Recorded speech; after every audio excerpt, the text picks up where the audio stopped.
আছে? জি না। কোথায় গেছে? শিকার করতে গেছে। কখন আসবে? সন্ধ্যায়। কেমন আছো? আলহামদুলিল্লাহ ভালো আছি। কি খাও? এই বাক্য আগে ছিল না। কি খাও? গোশত আর পানি। আচ্ছা আচ্ছা ঠিক আছে, আল্লাহ তোমাদের রুজিতে বরকত দান করো। আসলে আমার সালাম দিও, চৌকাঠটা বহাল রাখতে বলিও। সন্ধ্যার সময় আসতে বুঝেছেন আমার আব্বা এসেছিলেন। কি কেউ এসেছিল? হ্যাঁ, একজন বৃদ্ধ মানুষ এসেছিলেন। কি বললেন?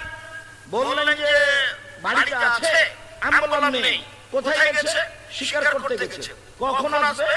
সন্ধ্যায়। কেমন আছো? আলহামদুলিল্লাহ ভালো আছি। কি খাও? গোশত আর পানি। কি বললেন? বললেন যে তোমাদের রুজিতে আল্লাহ বরকত দান করুক, আর আসলে আমার সালাম দিও আর চৌকাঠটা বহাল রাখতে বলিও। ও, তিনি আমার আব্বা।